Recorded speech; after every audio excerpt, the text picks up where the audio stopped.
그리고 아무도 없었다. 제1장. 최근 판사직에서 물러난 워그레이브 판사는 흡연자용 1등칸 구석에 앉아 담배를 피우며 흥미로운 눈길로 타임스의 정치면을 훑어보고 있었다. 그는 신문을 내려놓고 창밖으로 눈길을 던졌다. 기차는 서머셋을 지나고 있었다. 그는 손목시계를 보았다. 앞으로 2시간을 더 가야 했다. 그는 여러 신문에 게재되었던 병정섬에 대한 기사를 떠올렸다. 원래 그 섬은 요트에 미친 어떤 미국인 백만장자의 소유였다. 그는 대번 해안에서 멀지 않은 그 작은 섬에 호화로운 현대식 저택을 세웠다. 그런데 안타깝게도 그의 3번째 아내가 배 타는 것을 즐기지 않았기 때문에 그 저택과 섬이 매물로 나온 터였다. 여러 신문에 요란스러운 광고가 몇 차례 실렸다. 그러더니 그 섬이 오웬이라는 사람한테 팔렸다는 짤막한 기사가 나왔다. 그걸 필두로 여러 가지 추측 기사가 난무하기 시작했다. 병정섬을 산 오웬이라는 사람은 사실 할리우드의 영화배우인 가브리엘 터를 양으로 그녀는 사람들의 눈을 피해 1년 중 몇 달을 그 섬에서 지낼 계획이라는 기사도 있었다. BGB에서는 그 섬이 영국 왕실의 별장이 될지도 모른다는 추측을 조심스럽게 내비쳤고, 미스터 메리웨더에서는 그 섬이 신혼여행을 위해서 매입된 것이라고 했다. 젊은 엘경이 마침내 큐피트의 화살을 맞았다는 것이다. 조너스에서는 사실이라고 단언하면서 그 섬은 일반에 알려져서는 안 될 실험을 위해 영국 해군본부에서 구매한 것이라고 떠들어댔다. 병정섬은 분명 대단한 뉴스거리였다. 워그레이브 판사는 주머니에서 한 통의 편지를 꺼냈다. 필적은 거의 알아볼 수 없었지만 뜻밖에도 군데군데 명확히 알아볼 수 있는 단어들이 있었다. 친애하는 로렌스, 오랫동안 당신 소식을 듣지 못했. 병정섬에 꼭 와주었으면. 그 어느 곳보다도 아름다운. 함께 이야기하고 싶은 게 너무 많고 지난 날들을 자연과 더불어 태양 아래서 패딩턴발 12시 40분 열차를 타고 오면 오크브리지역의 마중을. 그리고 발신자는 변함없는 당신의 친구 콘스탄스 컬밍턴이라는 장식체의 서명을 남겨놓았다. 워그레이브 판사는 레이디 콘스탄스 컬밍턴을 마지막으로 본 게 정확히 언제였던가 기억을 뒤졌다. 8년 전의 일인 듯 했다. 당시 그녀는 태양 아래서 일광욕을 즐기고 자연 속에서 농부들과 하나가 되기 위해 이탈리아로 가고 있었다. 후에는 더욱 강렬한 태양 아래서 일광욕을 즐기고 자연 속에서 베두인족과 하나가 되기 위해 시리아로 가는 중이라는 소식이 들려왔다. 콘스탄스 컬밍턴이야말로 섬을 사들여 베일에 쌓인 생활을 할 만한 여자지. 자신의 생각에 만족해 가볍게 고개를 끄덕이던 워그레이브 판사는 그대로 졸기 시작했다. 그는 잠속으로 빠져들어갔다. 다른 5 승객과 함께 3등 칸에 타고 있던 베라클레이스는 머리를 뒤로 기대고 2 눈을 감았다. 기차로 여행하기에는 정말 더운 날씨였다. 바다에 도착하면 너무나도 상쾌할 것 같았다. 이 일자리를 얻게 된 건 정말이지 행운이었다. 휴가철엔 대개 많은 아이들을 돌봐야 하는 일자리뿐이었다. 비서 일자리는 보통 때보다 훨씬 구하기 어려워서 인력기관에서도 별로 기대하지 말라고 했다. 그런데 그 편지가 도착했다. 여성인력기관에서 당신을 추천하였습니다. 그곳에서는 당신을 개인적으로 알고 있다고 하더군요. 당신이 요구하는 급료를 기꺼이 지불하겠으니 8월 8일부터 일을 시작해 주셨으면 합니다. 패딩턴발 12시 40분 기차를 타시고 오크브리지 역에 내리시면 사람이 기다리고 있을 겁니다. 비용으로 5파운드를 동봉합니다. 유너 낸시 오웬. 스탬프로 찍힌 주소는 데번주 스티컬헤이번의 병정섬으로 돼 있었다. 병정섬이라니. 아니, 최근 여러 신문에서 떠들어댔던 바로 그 섬 아닌가. 온갖 종류의 암시와 흥미진진한 소문이 나돌았다. 대개는 사실과는 거리가 먼 것일 테지만 어떤 백만장자가 그곳에 저택을 세운 것만은 분명했다. 그리고 그 저택은 단연코 호사스럽기 이를 데 없을 거라고들 했다. 최근 힘겨운 교사 근무로 지쳐있던 베라클레이스는 생각했다. 삼류학교 교사로는 별 볼 일 없어. 괜찮은 학교에 자리를 구할 수만 있다면. 그러다가 심장에 차가운 기분을 느끼며 생각을 고쳐먹었다. 하지만 이런 일자리를 얻게 된 것만도 다행이야. 검시관의 신문을 받은 적이 있는 사람은 다들 꺼리잖아. 무혐의로 풀려났다 해도 말이야. 심지어 검시관은 그녀의 침착함과 용기를 칭찬하기까지 했다. 그런 신문에 더 이상 잘 대처할 수는 없을 터였다. 게다가 해밀턴 부인도 너무나도 친절하게 대해주었다.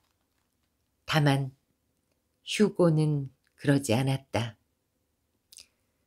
하지만 그녀는 휴고 생각은 하지 않으리라. 기찻간의 후끈거리는 열기에도 불구하고 문득 그녀는 부르르 몸을 떨었다.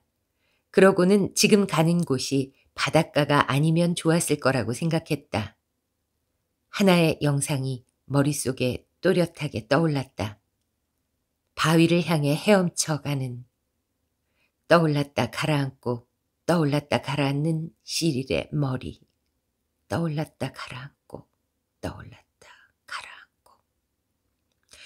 이윽고 편안하고 숙련된 자세로 그를 향해 헤엄치기 시작하는 자신. 물살을 가르면서도 그녀는 자신이 그곳에 닿기 전에 시릴이 물에 빠져 죽고 말리란 걸 너무나도 잘 알고 있었다. 그 바다, 그 깊고 따뜻한 푸르름, 모래 위에서 누워 보내던 아침나절, 그리고 자신을 사랑한다고 했던 휴고. 아니, 휴고 생각을 해서는 안 됐다. 그녀는 두 눈을 뜨고 앞자리에 앉아있는 남자를 보고는 눈살을 찌푸렸다. 갈색 피부, 다소 좁아 보이는 미간에 연한 눈빛, 잔인한 인매를 한 키 큰 사내였다. 그녀는 생각했다. 저 사람은 뒷골목에서 잔뼈가 굵은 것 같아. 필립 롬바드는 재빠른 눈길로 앞자리의 여자를 흘끗 바라보면서 생각했다. 그런대로 매력적이군.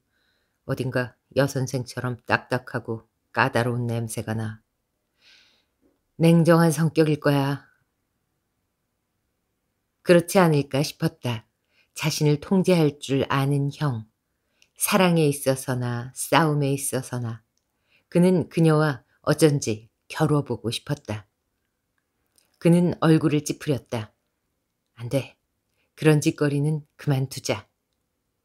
이건 일이었다. 일에 정신을 집중시켜야 했다. 정확히 어떤 일일까? 그는 자문했다. 그 작달마악한 유태인은 정말 짜증날 만큼 수수께끼 같은 인물이었다. 할 건지 말 건지 결정하시오, 롬바드 대위. 롬바드는 생각에 잠긴 채 물었다. 백기니라고? 그는 백기니 정도는 대수롭지 않다는 듯 무관심을 가장하며 물었다. 글자 그대로 끼니를 잊기가 힘든 참에 백기니라니. 하지만 그는 그 작달막한 유태인을 속일 수 없다는 사실을 깨달았다. 빌어먹을. 그게 바로 유태인의 강점이 아니던가. 돈 문제에서 유태인을 속일 수는 없었다. 그들은 훤히 알고 있는 것이다. 롬바드는 다시 아무렇지도 않은 말투로 물었다. 게다가 좀 더 자세하게 말해줄 수도 없다? 유태인 아이작 모리스는 머리카락이 빠져버린 작은 머리를 단호하게 내저었다. 말해줄 수 없소, 롬바드 대위. 비밀이 이 일의 핵심이오. 내 고객은 당신이 곤란한 상황에서 능력을 발휘한다는 걸 알고 있소. 나는 당신이 대번주 스티컬 헤이번에 가는 대가로 100기니를 지불하는 것뿐이오. 가장 가까운 역은 오크브리지요. 그곳에서 마중 나온 사람을 만나 자동차로 스티컬 헤이번까지 가면 모터보트가 당신을 병정섬으로 데려다 줄 거요. 그곳에서 내 고객의 지시에 따르면 되는 거요. 그러자 롬바드는 불쑥 물었다. 얼마나 걸리는 일입니까? 길어도 일주일을 넘지 않을 거요.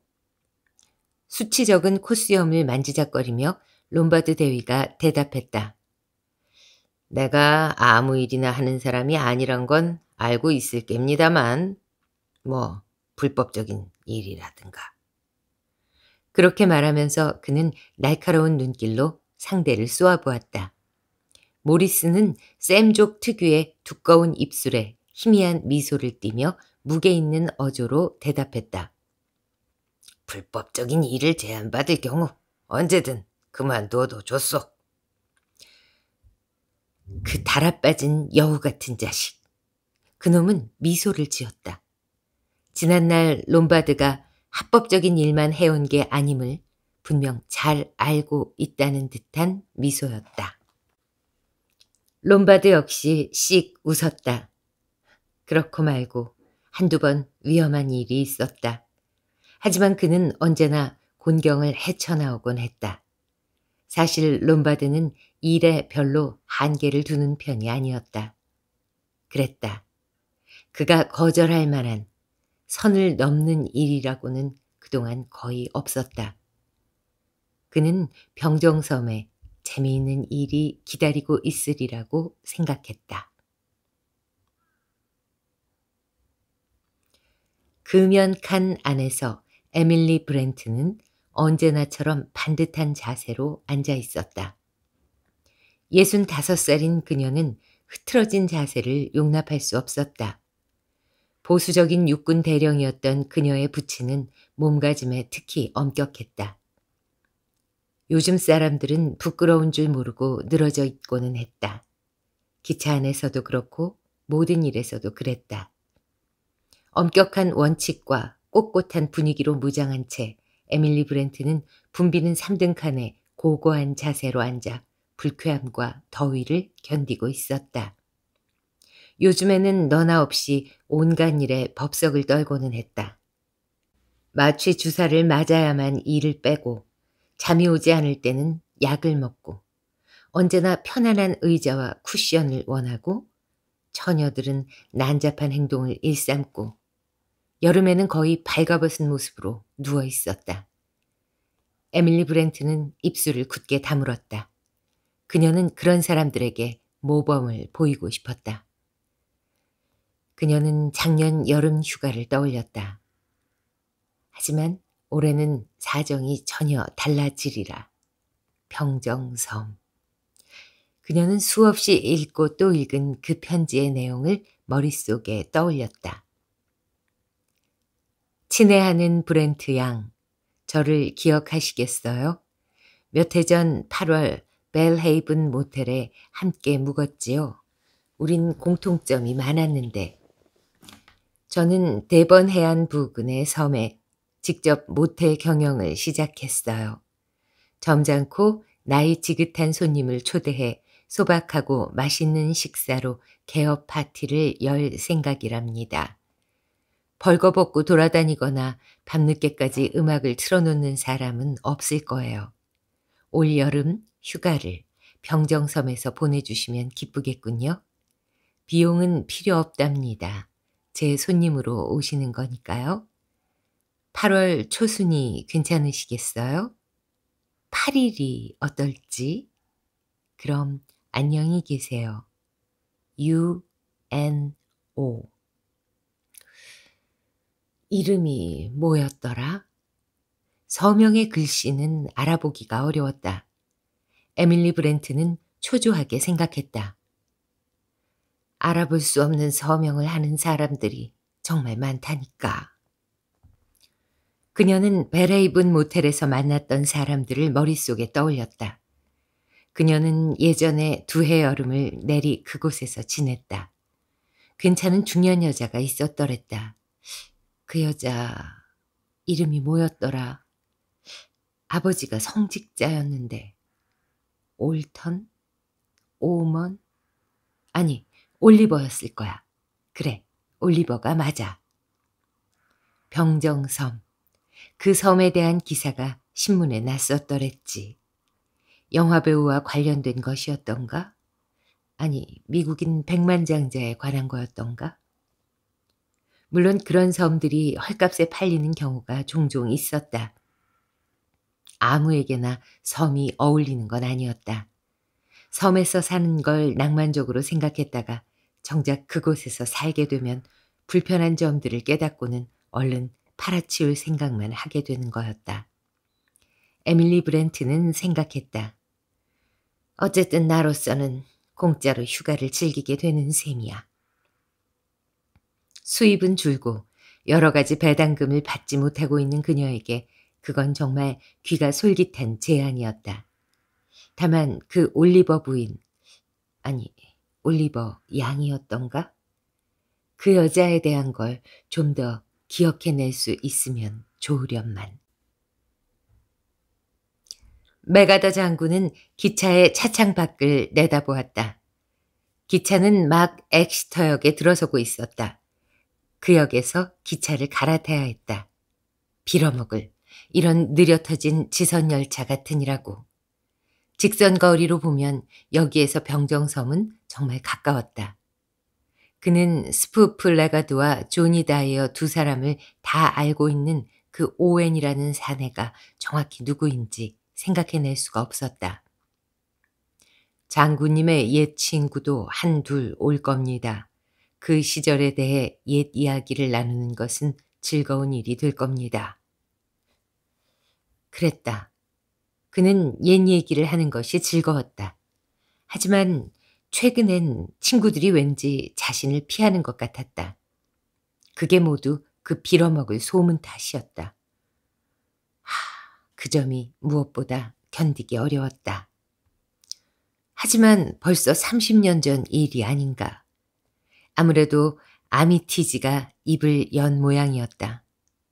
빌어먹을 풋내기 녀석. 그 일에 대해 녀석이 뭔가 알고 있었던 것일까?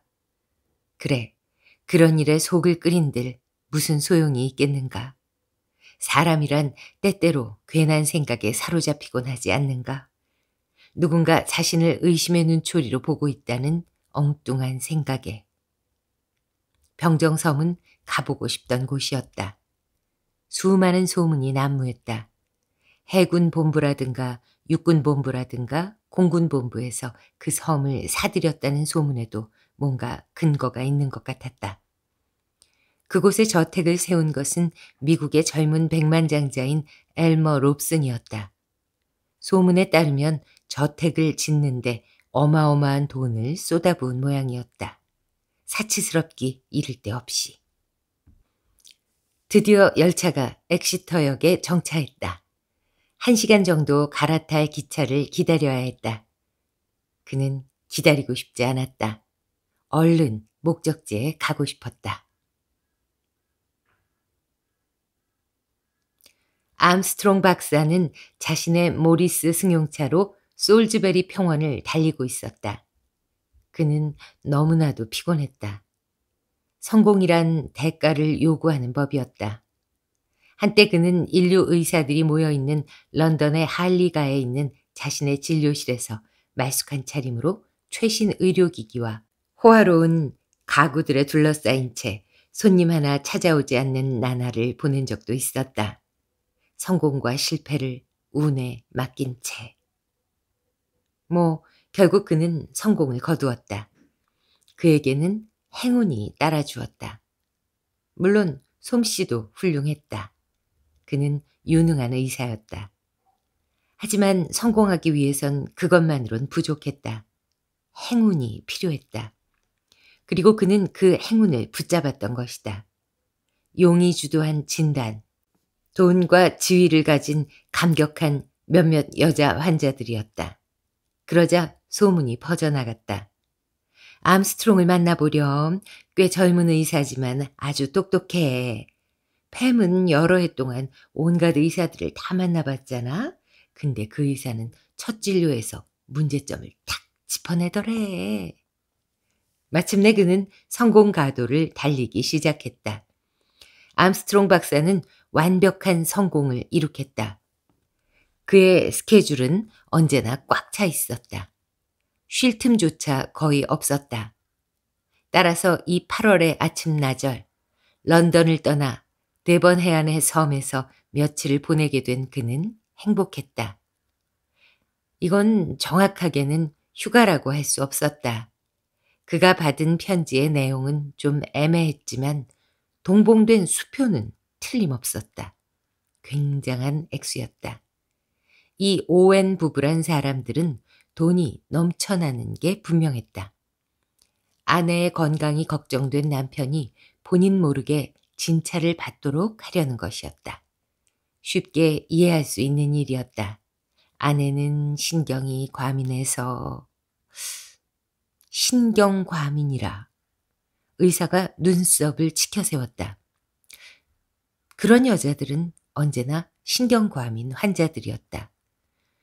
결국 그의 일에 득이 되는 일이기는 했다. 그를 만나러 온 여자들의 절반은 특별한 문제가 있는 게 아니라 그저 무료할 뿐이었다. 그러나 사실대로 말한다면 그들은 절대로 고마워하지 않을 터, 따라서 뭔가를 찾아내야 했는데 그 일은 어렵지 않았다. 가벼운 이상 증세가 있습니다. 라고 말하며 좀 긴 병명을 대는 것이었다. 심각한 건 전혀 아닙니다. 하지만 조치를 취해야 합니다. 간단한 처방이죠. 그런 경우 약은 대개 심리적인 치료 효과를 나타냈다. 그리고 그의 태도도 훌륭했다. 그는 환자에게 희망과 믿음을 불어넣어 줄 수 있었다.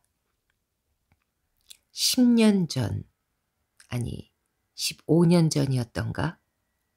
그 사건 후 재빨리 자신을 추스를 수 있었던 건 다행이었다. 그 일은 너무나 충격적이었다. 당시 그는 엉망이 되어가고 있었지만 너무 늦지 않은 때에 그 충격에서 헤어났다. 술도 완전히 끊었다. 맙소사, 그건 정말이지 위기였다. 하지만 갑자기 귀청이 터질 듯한 경적과 함께 육중한 경주용 스포츠카인 델메인이 시속 130km의 속도로 그의 차를 추월했다. 암스트롱 박사는 하마터면 울타리를 들이받을 뻔했다.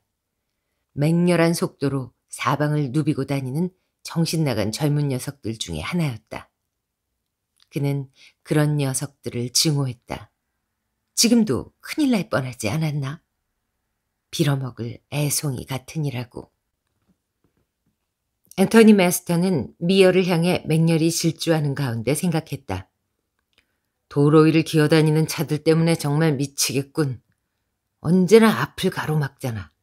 게다가 그런 차들일수록 도로 한가운데를 달리고 있거든. 아무튼 영국에선 제대로 달릴 수가 없어. 프랑스하고는 다르다니까. 거기선 그야말로 해방을 느낄 수 있지. 여기서 잠시 멈추고 목을 축일까? 아니면 내쳐 달릴까? 남아도는 게 시간이었다. 앞으로 남은 거리는 150여 킬로미터 뿐이었다. 그는 이미 진 한 잔과 진저비어 한 잔을 마신 상태였다. 김이 날 정도로 더운 날씨였다. 그 섬의 저택은 상당히 재미있는 곳일 것이다. 화창한 날씨가 계속 된다면 말이다. 이 오웬 부부는 어떤 이들일까? 돈은 많지만 밥맛 없는 치들일 터였다. 배전은 귀신같이 그런 사람들을 찾아냈다. 물론 배째야 그럴 수밖에 없었다. 딱한 노인네 같으니라고. 자기는 돈이 없으니. 그들이 술 인신만큼은 후했으면 싶었다. 자수성가한 그런 치들이 어떻게 나올지는 모르는 법이었다. 병정섬을 산 사람이 가브리엘 터를이라는 소문이 사실이 아니라서 유감이었다. 여배우들과의 교제는 그가 좋아하는 일이었다. 오, 그래. 젊은 처녀가 한둘 있을지도 몰랐다. 호텔을 나오면서 그는 몸을 쭉 펴고 하품을 하며 푸른 하늘을 올려다본 다음 델메인에 올라탔다. 젊은 여자 몇몇이 감탄 어린 눈길로 그를 바라보았다. 183cm의 키에 균형 잡힌 체격, 물결치는 머리칼, 햇볕에 그을은 얼굴, 검푸른 눈. 그는 쌩 하는 소리를 내며 가속 페달을 밟고 좁은 길을 달려 올라갔다.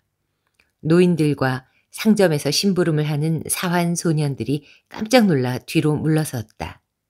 소년들은 달려가는 자동차의 뒷모습을 부러운 듯 바라보았다. 앤토니 메스터는 의기양양하게 질주를 계속했다. 블로우는 플리머스발 완행열차 안에 앉아 있었다. 그가 타고 있는 객차에는 졸린 눈빛의 늙은 뱃사람과 자신뿐이었다. 지금 그 노인은 잠들어 있었다. 블로우는 조그만 수첩에 조심스럽게 뭔가를 기록하는 중이었다. 이게 그 명단이란 말이지. 그는 중얼거렸다. 에밀리 브렌트, 베라 클레이슨, 암스트롱 박사, 앤토니 메스턴, 워그레이브 판사, 필립 롬바드, 미가엘 조지 훈장 및 무공 훈장 수훈자인 메가더 장군, 하인인 로저스 부부. 그는 수첩을 덮은 다음 도로 주머니에 넣었다. 그리고 구석에 잠든 노인을 바라보다가 정확하게 진단을 내렸다. 과음했군. 블로어는 차분하고 면밀하게 사태를 머릿속에서 점검했다. 이 일은 충분히 쉬울 거야. 그는 깊은 생각에 잠겼다. 실수할지 모른다는 생각 같은 건 하지 말자. 내 모습이 괜찮아 보이기만 바라자. 그는 자리에서 일어나 유리창에 비친 자신의 모습을 걱정스러운 눈빛으로 자세히 살펴보았다. 코수염 덕택에 그의 얼굴에서는 약간 군인 같은 분위기가 풍기고 있었다. 표정은 거의 없었다. 눈동자는 회색이고 미간이 몹시 좁았다. 소령쯤이 어떨까? 아니, 깜빡 잊었군. 노 장군이 하나 있었지. 거짓말이라는 걸 금방 눈치챌 거야. 남아프리카로 하자. 그중에 남아프리카와 관계 있는 사람은 없을 거고 나는 막 여행사 광고지를 읽은 참이니까 그런대로 얘기를 엮어갈 수 있을 거야. 다행히 식민지 출신들 중에는 온갖 사람이 다 있었다. 남아프리카 출신의 재산가로 처신하면 어떤 모임에 가서도 의심받지 않으리라는 생각이 들었다. 병정섬. 그는 어린 시절에 보았던 그 섬을 머릿속에 떠올렸다. 갈매기가 모여드는 바위투성이에 냄새나는 그 섬은 육지에서 1.5km쯤 떨어져 있었다. 그 섬을 사들여 저택을 짓다니. 정신 나간 짓이 아닌가? 날씨가 궂으면 정말 지독한 곳인데. 하지만 백만장자들은 괴팍한 법이었다. 구석의 노인이 눈을 뜨고 말했다. 바다란 장담할 수 없는 곳이야. 그렇고 말고. 블로우는 달래는 어조로 말했다. 맞소이다. 장담할 수 없소. 노인은 딸꾹질을 2번 정도 하더니 구슬픈 어조로 말했다. 폭풍우가 오고 있어. 아니, 그렇지 않소, 노인장. 이렇게 날씨가 좋지 않소. 폭풍우가 닥칠 거야. 난 냄새로 안다니까. 노인장 말이 맞을지도 모르지. 블로우는 대답했다. 기차가 역에 도착하자 노인이 비틀거리며 자리에서 일어섰다. 난 여기서 내린다네. 깨어서 기도하라. 깨어서 기도하라. 심판의 날이 다가왔도다. 노인은 통로에서 플랫폼으로 나가 떨어지고 말았다. 드러누운 채 그는 블로어를 올려다보며 엄숙한 어조로 말했다. 바로 자네에게 하는 말일세, 젊은 친구. 심판의 날이 눈앞에 와 있다네. 자리에 앉으며 블로어는 생각했다. 심판의 날이 가까운 건 내가 아니라 당신인데. 하지만 그 점에서 블로어는 잘못 짚은 셈이었다. 제2장 오크브리지역 밖에는 한 무리의 사람들이 잠시 우왕좌왕하고 있었다. 그들 뒤에서는 짐꾼들이 짐가방을 들고 서 있었다. 그들 중에 하나가 소리쳤다. 짐! 택시 운전사 중에 하나가 앞으로 나섰다. 병정섬으로 가실 겁니까? 그는 대번 억양이 약간 섞인 말투로 물었다. 네 사람의 입에서 동시에 그렇다는 대답이 터져나왔다. 그들은 재빨리 서로의 얼굴을 훔쳐보았다. 운전사는 모여있는 사람들 중에서 가장 나이가 많아 보이는 워그레이브 판사를 바라보며 말했다. 여기 택시 2대가 있습니다, 선생님. 한 대는 엑시터발 완행열차가 도착할 때까지 기다려야 합니다. 5분쯤 있으면 도착할 겁니다. 그 열차로 신사 한 분이 오실 겁니다. 여러분 중에서 어느 분이 기다려 주시겠습니까? 그 편이 자리는 더 편하실 겁니다. 비서인 자신의 직분을 잊지 않고 있던 베라 클레이슨이 그 말이 끝나자마자 말했다. 제가 기다리겠어요. 자, 타시겠어요? 그녀는 다른 3사람을 바라보며 말했다. 그녀의 눈길과 어조에서는 권위 있는 위치에 있는 사람이 풍기는 명령하는 기미를 느낄 수 있었다. 여학생들에게 각자 연습할 테니스 코트를 정해주는 것처럼. 에밀리 브렌트는 딱딱한 어조로 고마워요라고 하고는 고개를 숙이며 택시에 올랐다. 운전수는 택시 문을 열어놓고 기다리고 있었다. 워그레이브 판사가 그녀의 뒤를 따랐다. 롬바드 대위가 말했다. 난 이분과 함께 기다리겠습니다. 성함이 클레이슨이에요. 베라가 대답했다. 나는 롬바드라고 합니다. 필립 롬바드. 짐꾼들이 택시에 짐을 실었다. 워그레이브 판사가 법정에서 주의라도 주는 말투로 말했다. 오늘은 날씨가 좋소. 에밀리 브렌트가 대답했다. 정말 그렇군요. 그녀는 생각했다. 품위가 넘치는 노신사야. 해변에 있는 모텔에 투숙할 사람이 아닌 것 같았다. 기혼인지 미혼인지는 모르지만 올리버란 여자는 훌륭한 친구들을 갖고 있는 게 분명했다. 워그레이브 판사가 궁금하다는 듯 물었다. 이곳을 잘 아시오? 코널이나 도키는 가본 적이 있지만 대번은 처음이랍니다. 나 역시 이곳에 대해 전혀 아는 게 없다오. 택시가 움직이기 시작했다. 뒤에 남은 택시 운전사가 물었다. 차에 앉아서 기다리시겠습니까? 베라가 단호한 어조로 대답했다. 아니요, 괜찮아요. 롬바드 대위가 미소를 지으며 말했다. 저 양지바른 담벼락이 좀 더 나아 보이는군요. 아니면 역 안에서 기다리시는 게 더 낫겠습니까? 아니요, 정말이에요. 숨막히는 기차 안에서 나오니까 정말 좋네요. 하긴 이런 날씨에 기차 여행은 좀 괴롭죠. 제발 계속되었으면 좋겠어요. 그러니까 이런 날씨 말이에요. 영국의 여름 날씨는 무척 변덕스럽잖아요. 이곳을 잘 아십니까? 아니요, 처음이에요. 그녀는 자신의 위치를 분명히 해두는 것이 좋겠다고 마음먹고는 재빨리 이렇게 덧붙였다. 제 고용주도 아직 만나 뵙지 못했답니다. 고용주요? 네, 전 오웬 부인의 비서거든요. 오, 그렇군요. 그의 태도가 눈에 띄게 달라졌다. 그의 어조에는 신뢰감과 편안함이 조금 더 실려 있었다. 그건 좀 드문 경우가 아닙니까? 베라가 웃음을 터뜨렸다. 아니에요. 그렇다고는 할 수 없어요. 비서가 갑자기 병이 나는 바람에 부인이 대신할 사람을 구하기 위해 인력기관에 연락을 해서 저를 추천받은 거랍니다. 그렇게 된 거군요. 그런데 도착하고 나서 그 자리가 당신 마음에 안 들면 어떡합니까? 이건 임시직일 뿐인걸요. 휴가 동안만 하는 일이에요. 제 직업은 여학교 교사랍니다. 사실 전 병정섬을 관광한다는 사실에 짜릿한 전율을 느껴요.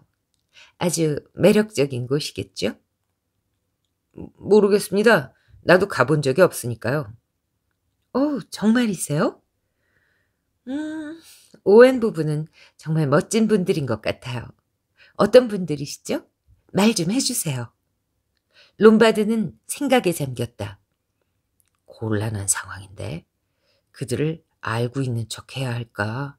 그러지 말아야 할까? 그가 재빨리 말했다. 잠깐만, 팔에 말벌이 한 마리 기어가고 있습니다. 아니, 움직이지 마십시오. 그는 휙하니 벌을 쫓는 신용을 했다. 오, 됐습니다. 날아갔어요. 고맙습니다. 올여름에는 말벌이 많군요. 그렇습니다. 더위 때문에 그런 것 같습니다. 그런데 우리가 기다리고 있는 사람이 누군지 아십니까? 전혀 몰라요. 부웅 하는 굉음이 들려왔다. 기차가 플랫폼에 들어오는 소리였다. 롬바드가 말했다. 저 기차인 것 같군요. 플랫폼과 연결된 출입구에서 모습을 나타낸 것은 키가 크고 어깨가 떡 벌어진 나이든 사내였다. 희끗희끗한 머리를 짧게 잘랐고 하얀 콧수염은 말끔하게 손질되어 있었다. 견고해 보이는 가죽 짐가방이 무거운 듯 약간 휘청거리며 짐꾼이 베라와 롬바드를 가리켰다. 베라가 적당히 예를 갖추어 앞으로 나서며 말했다. 전 오웬 부인의 비서입니다. 차가 기다리고 있습니다. 이분은 롬바드 씨고요. 지긋한 나이인데도 예리하기 짝이 없는 사내의 연푸른 눈이 롬바드를 응시했다. 한순간 그의 눈길에 내심의 판단이 드러났다. 누구라도 읽을 수 있을 정도로. 잘생긴 젊은이로군. 하지만 뭔가 비뚤어진 구석이 있는걸. 세 사람은 택시가 기다리고 있는 곳으로 갔다. 택시는 소도시 오크브리지의 조용한 도로를 지나 플리머스 간선도로를 1.5km가량 달렸다.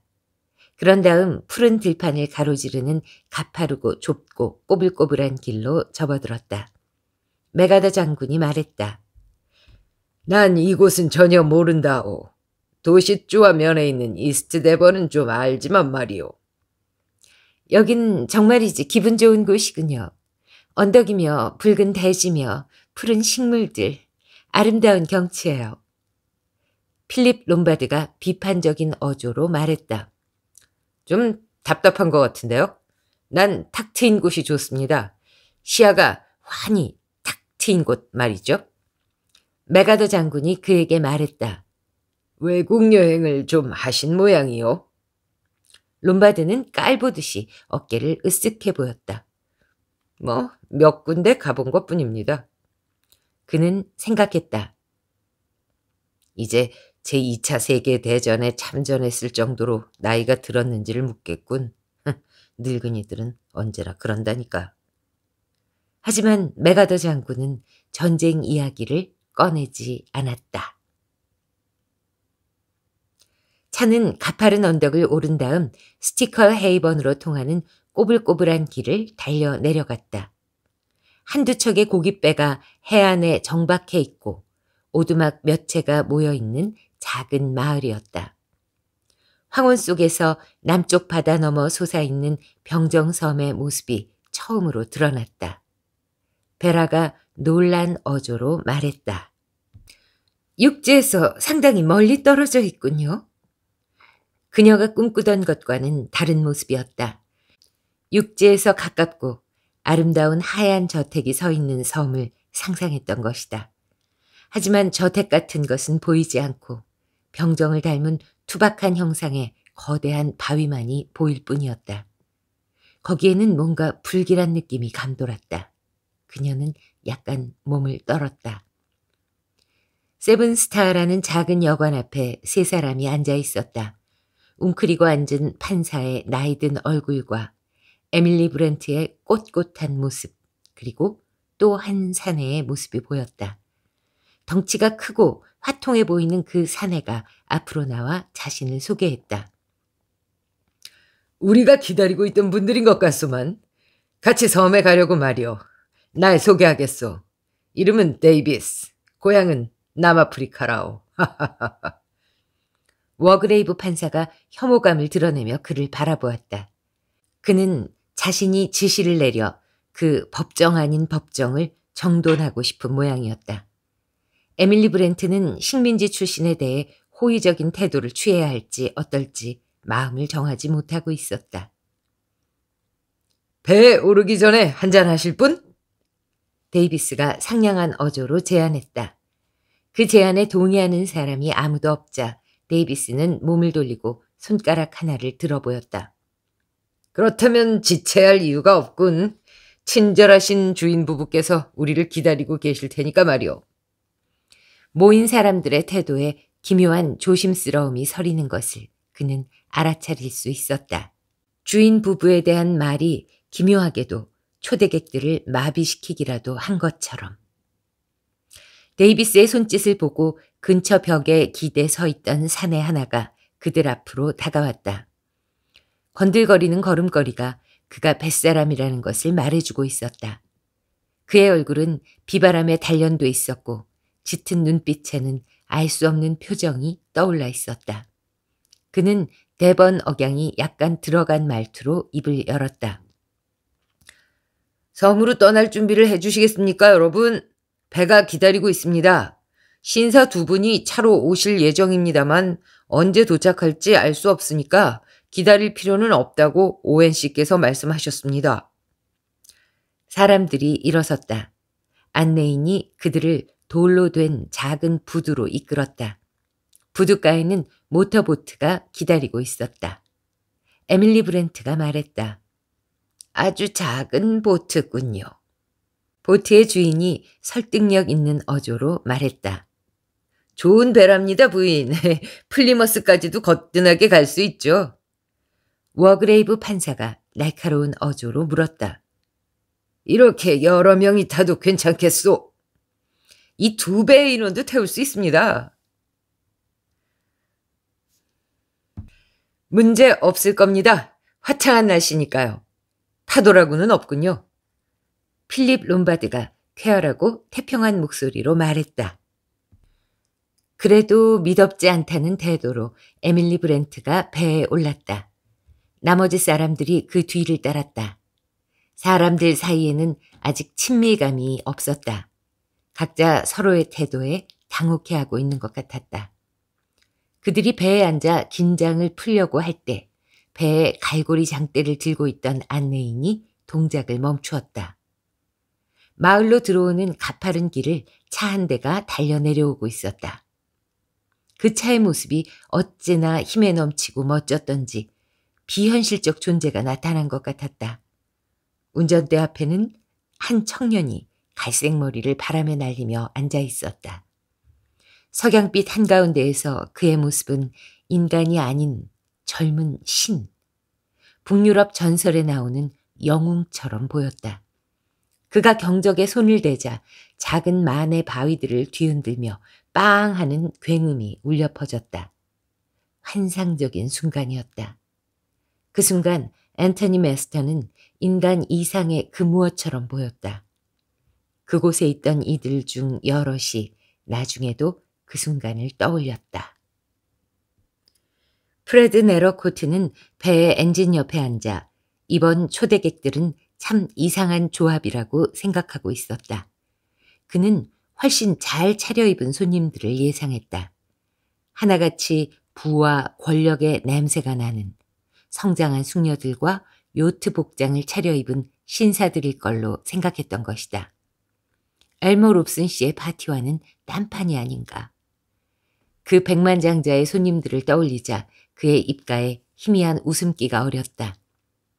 그건 최상의 파티였다. 동이 날 때까지 술을 마셔대지 않았던가. 오웬이라는 사람은 아주 특이한 신사임이 분명했다. 오웬이든 오웬 부인이든 아직 얼굴조차 보지 못했다니 우습지 않은가? 오웬 씨는 아직 이곳에 한 번도 온 적이 없었다. 모든 지시와 지불은 그 모리스란 사람을 통해서 이루어졌다.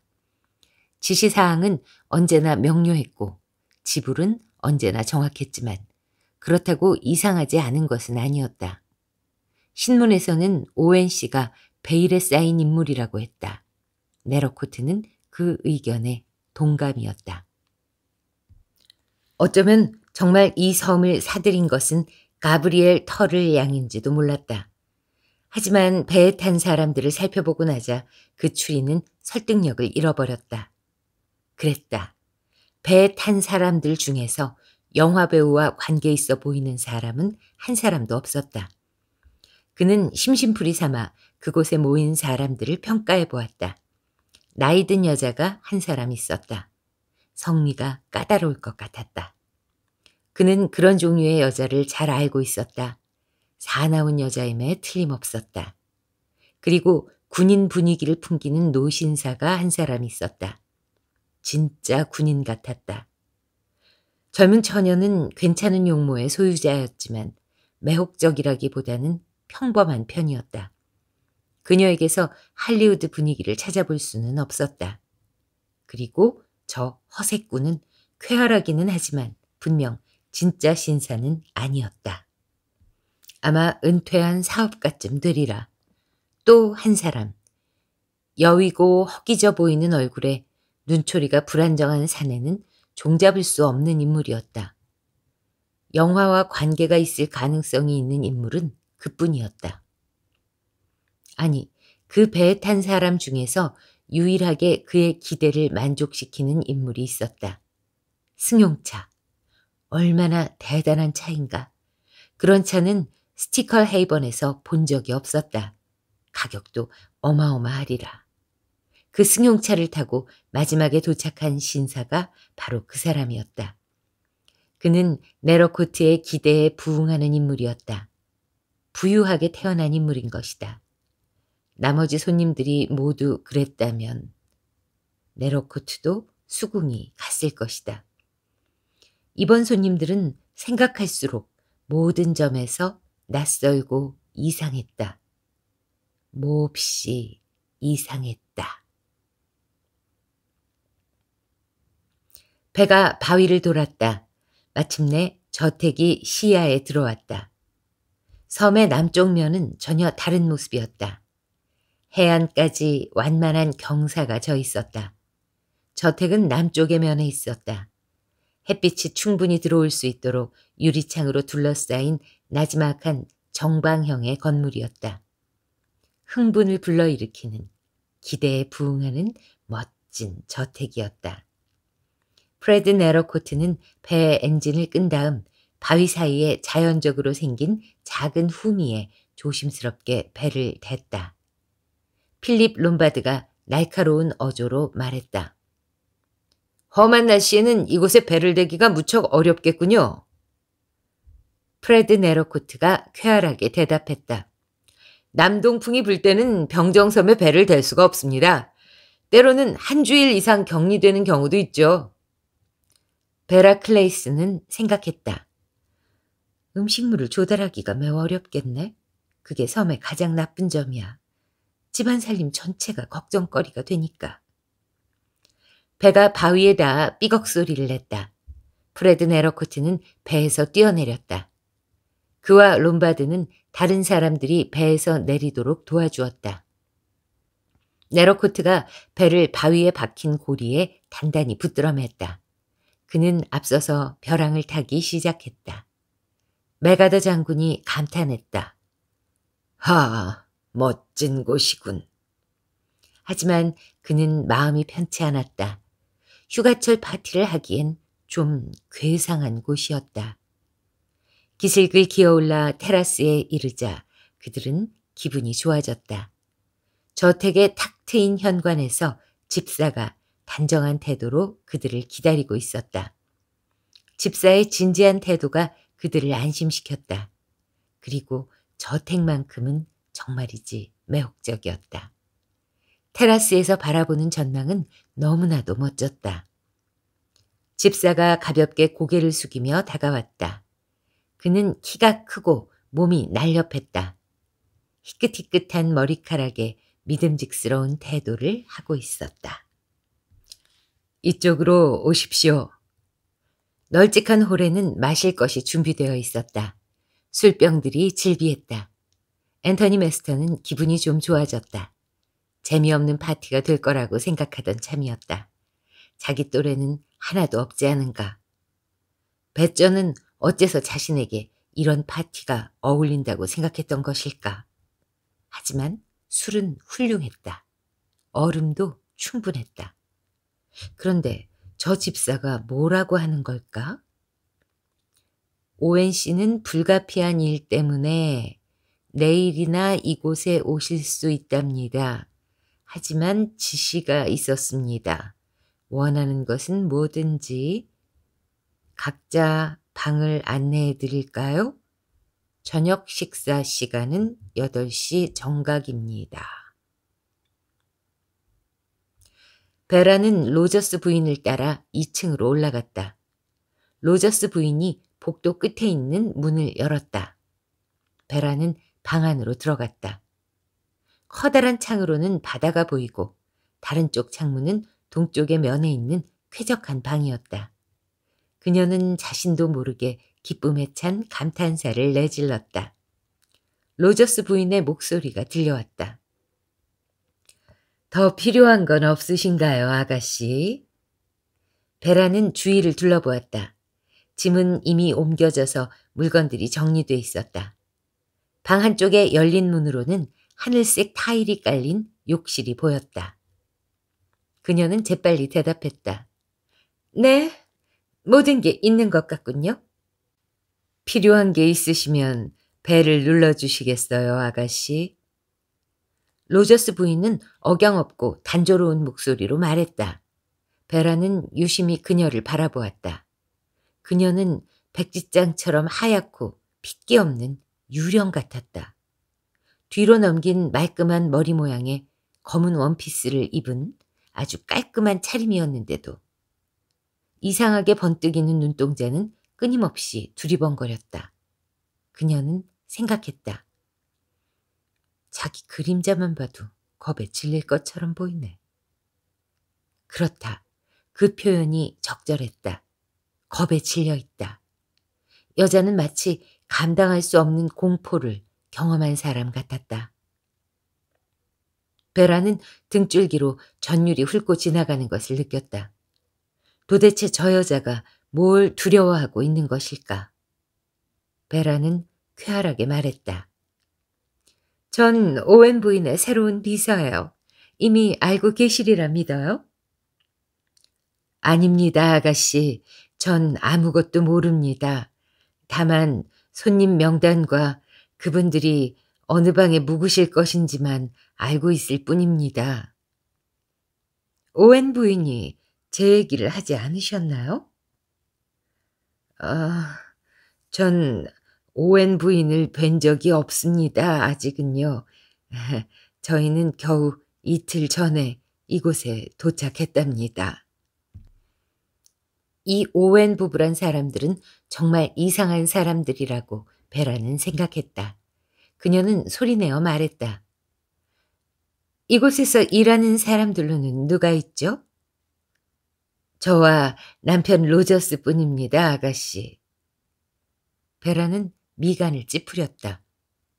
8명의 손님의 주인 부부를 합하면 모두 10사람이나 되는데 그들의 시중을 드는 사람이 집사 부부 둘뿐이라니. 로저스 부인이 말했다.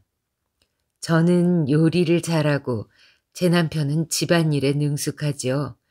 물론 큰 파티가 열리게 돼 있다는 사실은 몰랐습니다만. 해낼 수 있겠죠? 그럼요, 아가씨. 성대한 파티가 열리면 오웬 부인께서 일할 사람을 더 데려오실 겁니다. 그렇겠죠. 로저스 부인이 발길을 돌렸다. 그녀의 두 발이 소리 없이 움직였다. 그녀는 유령처럼 조용히 방을 빠져나갔다. 베라는 창가로 다가가 창에 딸린 의자에 앉았다. 약간 혼란스러웠다. 모든 것이 어쩐지 좀 이상했다. 오웬 부부의 부재, 유령 같은 로저스 부인, 그리고 손님들까지. 그렇다. 손님들 역시 이상하기는 마찬가지였다. 괴상하기 짝이 없는 사람들의 모임이었다. 베라는 생각했다. 오웬 부부를 만나보았더라면 좋았을걸. 그들이 어떤 사람들인지 알고 싶어. 그녀는 일어나 불안한 태도로 방 안을 왔다 갔다 하기 시작했다. 처음부터 끝까지 현대적인 스타일로 장식된 완벽한 침실이었다. 반들거리는 쪽마루 바닥에는 연회색 카펫이 깔려 있었고 연한 빛깔로 칠해진 벽에는 전구들에 둘러싸인 기다란 거울이 달려 있었다. 장식 없는 벽난로 선반에는 거대한 흰 대리석으로 된 곰 모양의 조각상이 놓여 있었다. 현대적 감각의 그 조각상 안에는 시계가 장착돼 있었다. 그리고 그 위에는 번쩍이는 크롬 액자 안에 커다란 정사각형 양피지가 끼워져 있었다. 시였다. 그녀는 벽난로 앞에 서서 그 시를 읽어보았다. 어린 시절에 들은 오래된 자장가였다. 10 꼬마 병정이 밥을 먹으러 나갔네. 하나가 살에 들었네. 그리고 9이 남았네. 9 꼬마 병정이 밤이 늦도록 앉았네. 하나가 늦잠을 잤네. 그리고 8이 남았네. 8 꼬마 병정이 대번에 여행 갔네. 하나가 거기 남았네. 그리고 7이 남았네. 7 꼬마 병정이 도끼로 장작 팼네. 하나가 두 동강 났네. 그리고 6이 남았네. 6 꼬마 병정이 벌통 갖고 놀았네. 하나가 벌에 쏘였네. 그리고 5이 남았네. 5 꼬마 병정이 법률 공부했다네. 하나가 법원에 갔네. 그리고 4명이 남았네. 4 꼬마 병정이 바다 항해 나갔네. 훈제 청어가 잡아먹었네. 그리고 3명이 남았네. 3 꼬마 병정이 동물원 산책했네. 큰 곰이 잡아갔네. 그리고 2명이 남았네. 2 꼬마 병정이 벼틀 쬐고 있었네. 하나가 홀랑 탔네. 그리고 하나가 남았네. 1 꼬마 병정이 외롭게 남았다네. 그가 가서 목을 맸네. 그리고 아무도 없었네. 베라는 미소를 지었다. 그래, 여기가 바로 병정섬이었다. 그녀는 다시 창가로 가서 앉아 바다를 내다보았다. 바다는 얼마나 넓은가. 여기에서는 육지가 전혀 보이지 않았다. 저녁 햇살 속에서 출렁거리는 드넓은 푸른 바다만이 있을 뿐이었다. 오늘 바다는 너무나도 평화롭다. 하지만 바다는 때로 너무나도 잔인하다. 사람을 깊숙한 곳으로 끌어들이는 바다. 물에 빠져. 물에 빠져 죽은 시체로 발견돼. 바다에 빠져. 빠져. 빠져. 아니, 떠올리지 않을 것이었다. 그 사건은 결코 생각하지 않으리라. 이미 끝난 일인 것을. 해가 바닷속으로 모습을 감추는 순간 암스트롱 박사는 병정섬에 도착했다. 배를 타고 오는 동안 그는 이 고장 사람인 뱃사람과 이야기를 나누었다. 병정섬의 소유자들에 대해 조금이라도 알아내고 싶은 마음이 간절했지만 네러코트라는 그 뱃사람은 이상하게도 아는 것이 없었다. 뭐 아니면 얘기하고 싶지 않은 것인지도 몰랐다. 그래서 암스트롱 박사는 날씨와 고기잡이에 대한 이야기밖에 할 수 없었다. 그는 오랫동안 운전을 하고 난 참이라 피곤했다. 눈두덩이 욱신거렸다. 오후에 서쪽으로 달리는 것은 햇빛을 받으며 달리는 걸 의미했다. 그래서 몹시 피곤했다. 바다와 완벽한 평화야말로 그가 필요로 하는 것이었다. 그는 정말이지 긴 휴가를 갖고 싶었다. 하지만 그럴 수가 없었다. 경제적으로는 물론 가능했지만 일을 쉴 수가 없었다. 요즘은 누구든 쉽사리 잊혀지는 법이었다. 그럴 수는 없었다. 이만큼 자리 잡았을 때 열심히 일해야 했다. 그는 생각했다. 그렇지만 오늘 저녁엔 그곳으로 영영 돌아가지 않을 것처럼 여겨야지. 런던과 할리가 같은 것들과는 인연이 끝났다고 생각하겠어. 섬에는 마법적인 무엇인가가 있었다. 섬이라는 단어만 들어도 환상적인 느낌에 잠기지 않는가? 섬에 오면 세상과 이어지는 끈을 놓게 된다. 섬은 그 자체로 하나의 세계였다. 그 세계에서 다시는 나갈 수 없을지도 몰랐다. 그는 생각했다. 난 지금 일상을 뒤로하고 떠나는 중이야. 그런 다음 그는 혼자 미소를 지으며 미래에 대해 환상적인 계획을 세우기 시작했다. 바위를 쪼아 만든 계단을 오르면서도 그는 줄곧 미소를 짓고 있었다. 테라스의 의자에는 노신사가 앉아 있었다. 암스트롱 박사는 그의 눈길이 왠지 낯익었다. 저 개구리 같은 얼굴과 자라 같은 목, 웅크린 자세를 어디서 보았더라? 아, 그랬다. 바로 워그레이브 영감이었다. 그는 언젠가 그 노인이 주재하는 재판정에서 증언대에 선 적이 있었다. 언제나 반쯤 잠이 든 듯한 모습이었지만 법적인 문제에서는 그 누구보다도 철저했다. 그리고 배심원들에게 큰 영향을 끼쳤다. 언제든지 배심원들이 결단을 내리도록 할 수 있는 인물이라는 평가를 받고 있었다. 한두 차례 배심원들로부터 뜻밖의 유죄 판결을 이끌어낸 적도 있었다. 그를 가리켜 교수형 판사라고 부르는 이들도 있었으니까. 이런 데서 그를 만나다니 우스운 일이었다.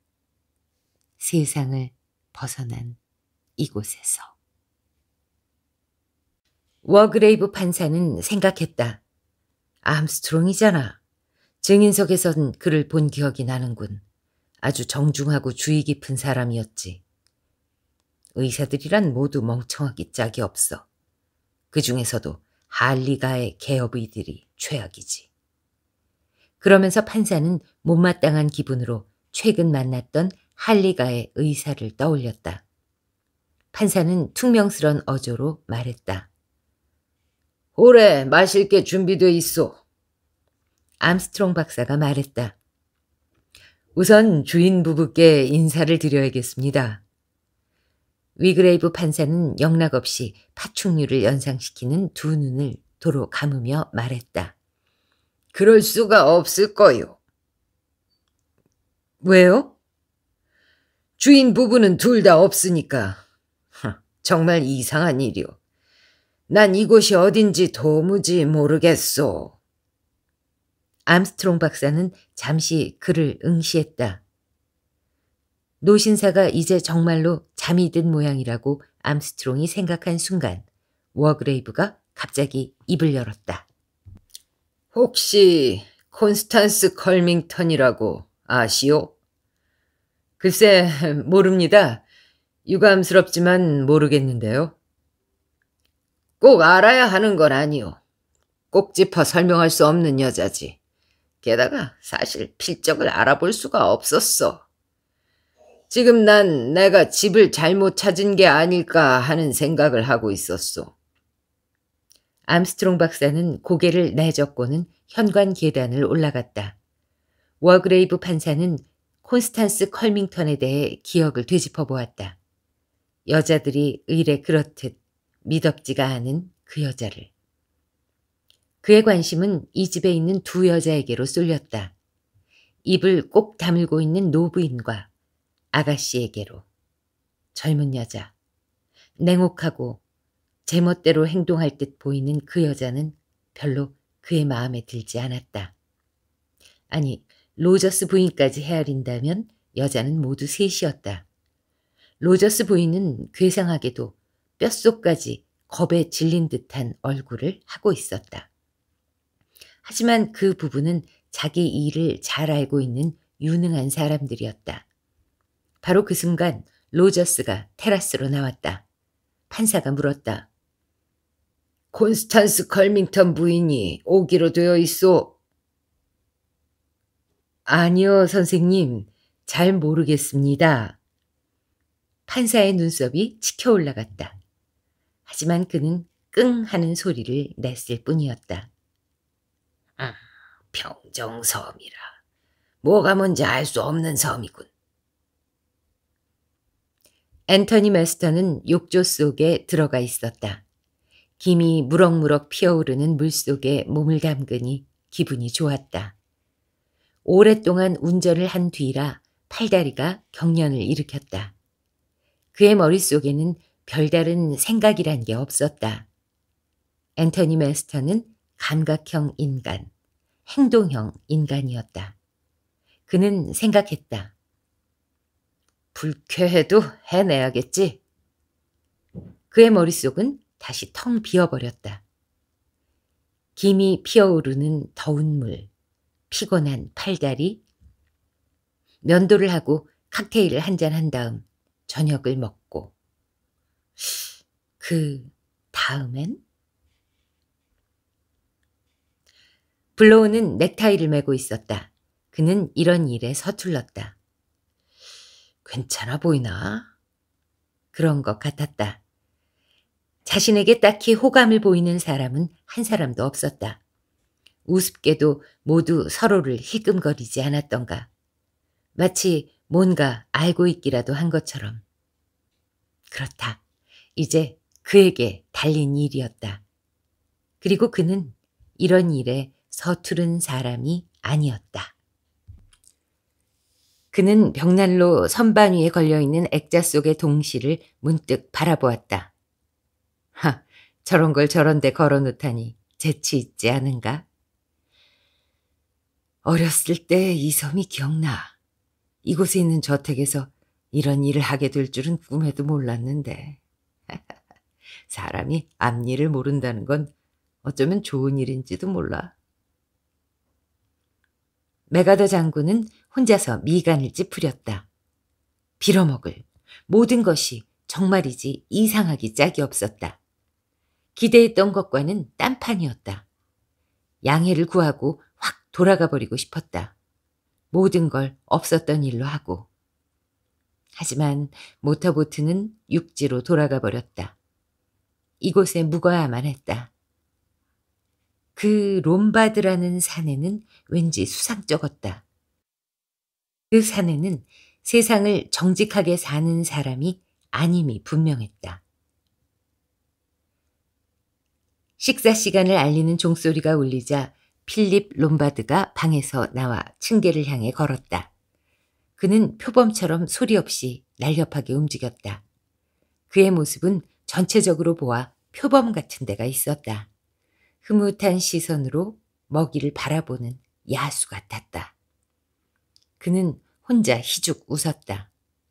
일주일이라? 그는 그 일주일을 즐길 생각이었다. 에밀리 브렌트는 저녁 식사를 위해 검은 비단 드레스로 갈아입은 다음 자기 방에서 성서를 읽고 있었다. 그녀의 입술이 글자를 따라 움직였다. 믿음이 없는 자는 자기가 파놓은 구덩이에 빠지고 자기가 감춘 올가미에 자기 발이 걸리리니 주는 당신이 내리는 심판으로 스스로를 드러내시고 악인은 자신이 판 함정에 빠지리니 악인은 지옥으로 들어가리라. 그녀는 입술을 꼭 다물었다. 그리고 성서를 덮었다. 그녀는 일어나 연수정 브로치를 달고 저녁 식사를 하기 위해 아래층으로 내려갔다.